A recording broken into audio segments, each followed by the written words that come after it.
So, actually ngayong panahon na to, tumataas ang cases ng hand, foot, and mouth disease dahil ngayon pumasok ang habagat, nagkakaroon tayo ng mga pag-uulan, tumataas ang ganitong kaso. Okay? Ano nga bang hand, foot, and mouth disease?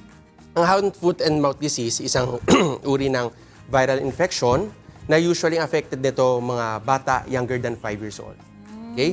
Usually, ang mga pasyente na meron nito ay nagpe-present ng fever, mouth sores and sore throat, blisters sa kamay, paa, sa talampakan, sa palad, minsan sa may singit, minsan sa may puwetan, sa tuhod, o minsan sa siko. Usually, tinatama nito mga bata, mga preschoolers, usually, mga daycare attendees natin, and usually, mild naman ito at rarely o bihirang mauwi sa komplikasyon. Oh, pero Doc, ito pong hand, foot, and mouth disease, sobrang bilis po ba nito makahawa? Kasi kung naalala ko po ng bata ako, sinasabi nila na yung bulutong or chickenpox, nakakahawa daw pag pagaling na. Ganon din po ba itong hand, foot, and mouth disease? Actually, itong hand, foot, and mouth disease, naipapasa to o naihahawa to sa pamamagitan ng 3 modes of transmissions o 3 modes of transmissions. Ano yon? Kapag meron kang direct contact doon sa blisters mismo, okay? O kaya doon sa contaminated na laway, sipon, pwede rin naman, o doon sa mga surfaces na kontaminado ng virus. Okay? Pwede rin ito maihawa sa pamamagitan ng coughing or sneezing through respiratory droplets, saka sa pamamagitan ng fecal-oral route, o ibig sabihin sa pamamagitan ng dumi ng infected na bata. Opo. Ibig sabihin po, Doc, halimbawa kung ako po yung magulang, lagi ko pong kasama yung anak ko na merong hand, foot, and mouth disease, malaki po ba yung possibility na ako din magkaroon ng virus? Most of the time, ang cases na to ay tumatama sa bata. Pero pwede rin ito magkaroon sa mga matatanda o sa mga older children. Okay? Usually kapag sila ay immunocompromised, okay? Pregnant women, pwede rin. Saka meron itong direct contact doon sa mga pasyente na meron ito. For example, as a parent, halimbawa, yung anak ko meron ito, pwede akong magkaroon nito. Pero usually in a mild form. Oh, so hindi lang po pala talaga bata ang pwedeng magkaroon nito. Yes. Pati matatanda rin, no? Maaari din po magkaroon nito. Pero most of the time, yung mga anak natin o mga bata po talaga. Pero Doc, ano naman po yung mga signs and symptoms para malaman ko po kung yung anak ko halimbawa nagkaroon ng ganito pong virus? Ano po yung mga pinakaunang signs na dapat tingnan ng isang magulang? Okay. Kung sakali, no, ang bata ay nagpe-present ng fever, ito yung mga common signs ng hands, foot, and mouth disease. Fever, so meron siyang low to moderate fever, low-grade fever. Okay? Pwede rin magkaroon ng mga mouth sores, sore throat. Pwede rin magkaroon ng mga blisters sa kamay, sa paa. Yan yung mga presentation ng hands, foot, and mouth disease. Sa palad, sa talampakan, pwede rin sa may bandang tuhod, sa leg, sa arm. Yan. Ito po bang mga blisters na ito, Doc, masakit pag tumama sa bata? Usually, meron siyang mild pain, pero madalas ang complaint ng mga pasyente matinding pangangati. Oh. Okay? So usually, yun yung common presentation ng hand, foot, and mouth disease. Okay po. Bukod po sa sa mga sintomas nito, meron po bang panahon na dapat ingatan ng mga magulang ang mga anak nila na talagang mataas ang bilang po ng cases ng HFMD? Okay. All year round, pwede magkaroon ng outbreak ng hand, foot, and mouth disease. Mas mataas lang ang kaso nito kapag dumarating yung buwan ng Hunyo hanggang Nobyembre, kung saan andyan yung tinatawag nating typhoon or habagat season. During this season kasi, tumataas yung humidity, which is ideal condition para dun sa virus para magparami. Okay? Madalas din nakikita natin to kapag school reopening, kung saan ang mga bata ay pumapasok. Okay, nagkakaroon silang direct contact sa isa't isa. Okay, kaya madalas to nakikita natin o tumatama yung ganitong sakit sa mga preschooler natin, school children at mga daycare attendees. Oh, okay po, Doc. Pero Doc, pag nakikita siya sa mga picture, parang kamukha po siya ng ibang sakit, like for example, bulutong, o kaya po yung parang tigdas or measles. Paano po natin madidifferentiate yung hand, foot, and mouth disease sa ibang uri ng sakit na kamukha po niya? Yes, very good, no? So, madalas kasi ang mga pasyente, mga magulang minsan na nagtatakot sila, baka yung anak nila meron na itong bulutong, tigdas, hand, foot, and mouth disease. Ano nga bang ang pagkakaiba ng mga to para alam natin, no, bilang mga magulang. So, siguro alamin natin ang similarities muna nila. So, focus mo tayo sa similarities. Ang common po sa hand, foot, and mouth disease, tigdas, saka bulutong, pare-pareho po silang merong fever. Okay? Pare-parehong merong rashes at parehong may pangangati. Opo. Ang difference dun sa severity ng fever, gaano kataas, gaano kababa. yung rashes, yung presentation ng rashes, appearance, saka distribution, okay? Saka yung affected age group. Okay? Sa hand, foot, and mouth disease, usually ang affected age group nito, mga bata. Oh. Okay? Less than 5 years old, although common, pwede rin ito sa matatanda, madalas sa mga immunocompromised, mga buntis, pwede rin silang magkaroon yan. Ang rashes nito, usually blisters and mouth sores sa bibig, sa kamay, saka sa mga paa. Okay? Ang fever nito, usually low grade lang. Oh. Sa tigdas naman, usually high fever ang tigdas, minsan may kasamang sipon. Okay? Ang rashes nito usually parang mga butlig, mga flat na namumula, hindi siya blisters. Ang distribution nito mula sa ulo, pababa, muka, sa leeg, pababa sa katawan. Okay? Affected age group ng measles usually bata, matanda, all ages, usually unvaccinated. Kaya ine-encourage natin na ang anak natin ay pabakunahan po ng tinatawag nating mga measles vaccine para maiwasan ito.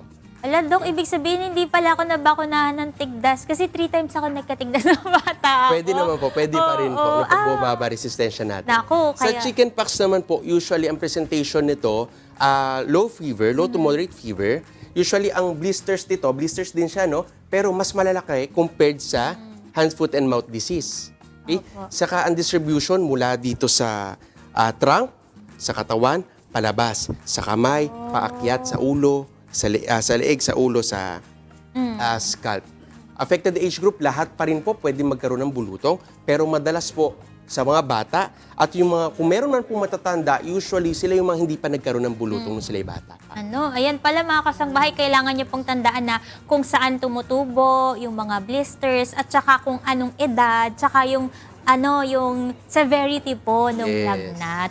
Dok, eto po, curious po ako. Kasi po yung chickenpox tsaka measles, pag nagkaroon ka na daw, di ba hindi na po siya, may chance po na hindi na siya umulit. Ito po bang hand, foot, and mouth disease, ganun din po ba? Yes po, pwede pa rin po. Posible pa rin po yung tinatawag nating reinfection. Maaari ka ulit mahawa nito sa mga bata kasi marami siyang mga strains eh. Oh. Kasi sa hand, foot, and mouth disease, usually ang causative agents nito yung tinatawag nating Coxsackie virus, enterovirus, marami siyang mga strains. So, pwede ka pa rin magkaroon ng hand, foot, and mouth disease ng pabalik-balik, paulit-ulit. Oh. Okay, kaya ina-advise nga natin talaga lagi maghugas ng Pero ito po ba, may vaccine po ba ito or gamot na iniinom para gumaling po yung ganitong sakit? Currently, walang available vaccine sa Philippines, pero sa Africa, parang gumagawa na sila kasi common din tong sakit na to sa Africa. Parang ang hirap Okay. po pala, Dok, naisip ko kasi parang kung walang vaccine, mas prone talaga ang mga bata na magkaroon talaga ng ganitong uri. So kung wala pong vaccine, paano na lang po mape-prevent yung ganito pong uri ng sakit na tumama po sa mga anak? Yes, okay. Kanina na-discuss natin yung mode of transmission. Sa mode of transmission, pag alam natin yon bilang magulang, maiwasan natin magkaroon ng mga anak natin ng hand, foot, and mouth disease. So, halimbawa, isa sa sinabi natin, direct contact.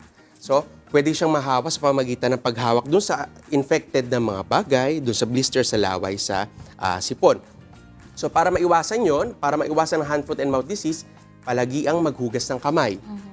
Iwasan muna o i-avoid muna yung sharing ng mga utensils, mga cups, mga laruan, iwasan muna.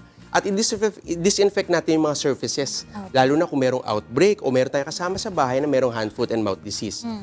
Another din pong mode of transmission na ito yung tinatawag nating true respiratory droplets. Kaya ina-advise natin, ang mga parents natin, yung kanilang mga anak ay turuan na magkaroon tinatawag na coughing and sneezing etiquette. So, magtakip ng ilong, ng bibig kung sakaling uubo o babahing. Okay? Another mode of transmission, tinatawag natin sa pamagitan ng dumi. So, ina-advise natin yung good toilet hygiene, saka yung proper diaper disposal para maiwasan natin yung ganitong sakit. And also, kung sakali ang anak natin may hand, foot, and mouth disease, ina-advise natin i-isolate muna natin sila. Huwag muna papasukin sa eskwela at kung maaari, no, huwag muna sila makisalamuha sa ibang bata. Sa mga playground, iwasan muna. Yun, ako, take note po yan mga magulang natin. Pero Dok, halimbawa, nagkaroon na talaga ng hand, foot, and mouth disease yung bata, nahawa sa ibang bata. Ano po yung pwedeng gawing gamot para gumaling po siya agad? Okay? Currently, wala talagang treatment. No specific treatment for hand, foot, and mouth disease. Usually, nakafocus ang management natin sa nutrition, adequate hydration, supportive. For example, may fever ang bata, painumin natin ng paracetamol para mawala ang lagnat. Kung may pangangate, usually binibigyan namin ng antihistamines para mawala ang pangangate. Okay? Another is yung, symptom relief. Yan, yung mga kailangan natin. Opo. Tandaan natin, sa hand, foot, and mouth disease, hindi yung rashes yung kalaban natin eh. Hindi yun ang problema. Ang biggest problem sa hand, foot, and mouth disease ay yung tinatawag nating dehydration. Oh. Okay? Kapag kasi severely dehydrated na ang bata, okay? Usually kapag walang gana kumain o hindi umiinom ng tubig, tantamount to say na dapat idali na natin siya sa ospital para po makita na natin makita na siya ng ating mga physicians. Naku, ayan mga kasangbahay. Take note niyo po yan para maingatan din po yung atin pong mga anak. Ayan, Doc, halimbawa po yung mga magulang natin, gusto pong magpa-check up po sa inyo. Saan po kayo nila pwedeng matagpuan? Yes po.